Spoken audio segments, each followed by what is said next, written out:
And welcome back to the Yellow Jacket Sports Network. Aaron Light joined here now by senior Blair Street on the women's track and field team here at MSUB. And Blair, we were kind of just talking just a second ago. You've been on the team for 4 years. Mm-hmm. 4 years can go by pretty quickly. You're already here. You're a senior now. Talk about your 4 years on the team, what it's meant to be a Yellow Jacket, and what's been your proudest accomplishments. Time really does fly by super fast, and being on the team for 4 years, I mean, you see a lot of kids come in, and then just the more kids that come in, you realize that it makes you proud to be growing, like getting older and filling those leadership roles that you see other people leave. So that means a lot, and it's great to be a Yellow Jacket because, I mean, with our bright new yellow uniforms, like you can really pick us out from anywhere on the track, and that's just really awesome. And I mean, no other team in our conference can say that we get to have yellow jerseys that stand out like that, so that's pretty cool. Yeah, that is cool. And kind of just talk about what you do within track and field. So I know you're a hurdler, you're a sprinter, and I know you've kind of taken up some pole vaulting here and there. Talk about what you're excited for this year and what you've done in the past you've really enjoyed doing. Yeah. So I'm not personally a big fan of indoor season just because it's a farther distance to go for me, and I'm only used to one turn on the 200 instead of two turns. But I was sprinting, so 60 dash, 200 meter dash, a couple 4x4s here and there. Outdoor probably is my favorite because it's 100, 200. I did run hurdles a couple of times, but I'm not really quite tall enough to get that 3-step down. But this year I kind of decided that I wanted to try something different. I was kind of like not really getting bored, but just wanted to try something different before I left because I want to coach after I leave here. And the only event that I really didn't know was pole vault. So I decided to talk with a local coach, and he's been kind of teaching me everything so far. And he wanted me to try it indoor, just really wasn't ready for it. So hopefully once outdoor starts, we're going to be able to get that rolling.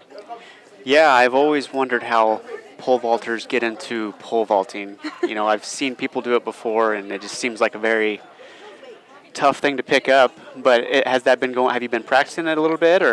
Yeah, we've been practicing a lot. I've actually gotten over a bungee at 9.6, which is not bad for someone who's just picking it up. But pole vault is kind of an aspect of track where you really have to have the mindset of, screw it, I'm going for it. And Sure. if you overthink it too much, then you're going to mess something up along the way. It's a lot of steps, and you really you can't be afraid of heights, and I'm not. And I'm an adrenaline junkie anyway, so this feeling of free falling just makes it so much better. So. Yeah. So Blair, 4 years on the track and field team, is there a moment that you could go back to relive on the track, or is there something that really stuck out to you in your 4 years?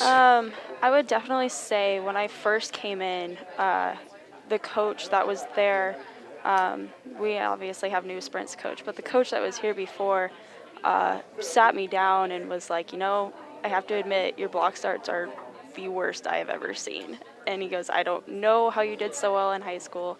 So that was just kind of a standout moment, and really the moment I realized that all the hard work I put in paid off was when I was at Bozeman, and just felt like I flew out of the blocks, and I ended up running my fastest time I've ever ran, which was a 12.49, and in high school I was maybe hitting 12.9, so that cut a lot of time off, and that's probably my favorite memory. And I don't even remember the race, I just remember looking up and seeing my time and realizing that it was so much faster than any time that I've ever ran before. Sure. Well, Blair, kind of talking off the subject of track and field, so you're a senior this year. What's your degree going to be in? My degree is going to be in environmental studies. Environmental studies. Okay, and you kind of alluded to that you want to stay in the area, and you may want to start coaching. So what's the outlook? What do you want to do? Where do you want to be? I could always come back to Montana, but I've never really been a homebody. Which is why I came to Billings instead of going to Bozeman. I was obviously closer to Bozeman.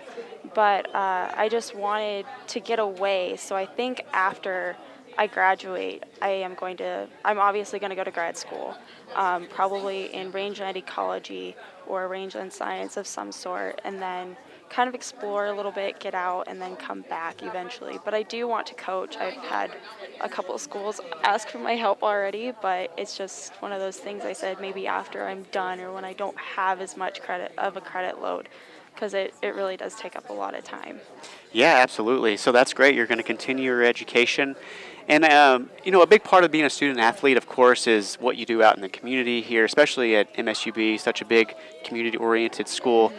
And then, of course, you've lived in the residence halls for 3 years. Kind of talk about your off-the-field experience here at MSUB and how important that's been as, in your role of growing and developing into the person you are today. Yeah, it's kind of interesting because most kids, when they find out we have a track team here, they're like, wait, we have a track team? And I'm like, yeah. And kind of been really almost kind of the face of women's track. And so people, when they see me, they always stop by and say hi. And I always ask how I'm doing, if my injuries are finally healed yet or not.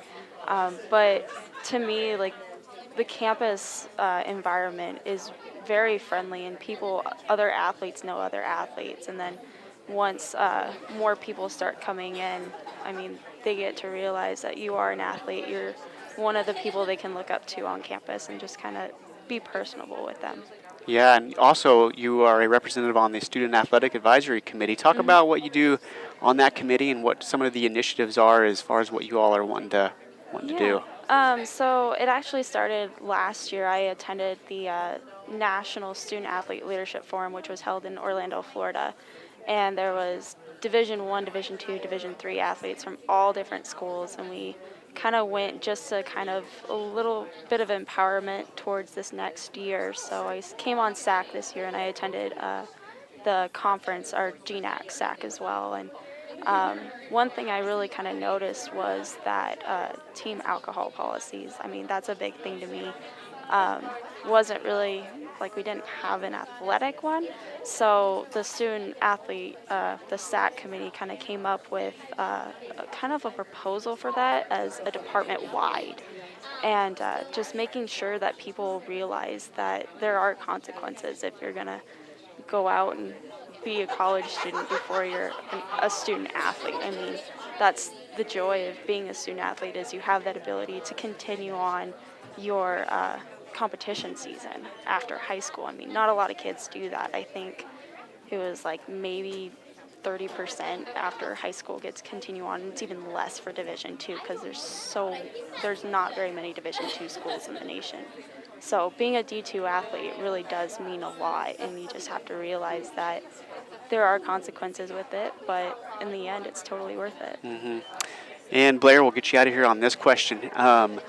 So the weather's starting to get a little warmer outside, which I'm sure you're excited about. Oh, yeah. Speaking about how you don't enjoy the indoor season too much. So what are you really looking forward to, in the coming months on the track and field team? Is there, it's going to be your last year here at MSUB, of course, last year of eligibility. So what's really driving you these next few months? What's really driving me is the fact that I'm not entirely injured as I have been before, and those are just kind of tests. So this is the ultimate test to see whether I can push through. I know we're going to have a good relay team this year. I'm kind of looking to break maybe a school record, probably in the 200, because that's more than likely my strongest race. But I also want to accomplish the pole vault and actually get that going, and maybe even get a mark for GNAC and be able to compete at Western Oregon finally at the end of the season in that. Sure. Well, hey, Blair, thank you so much for spending some time with us today, giving us some insight on what you've been able to accomplish in your 4 years as a student and as an athlete. We definitely appreciate you stopping by. All right. Thank you, Aaron. All right.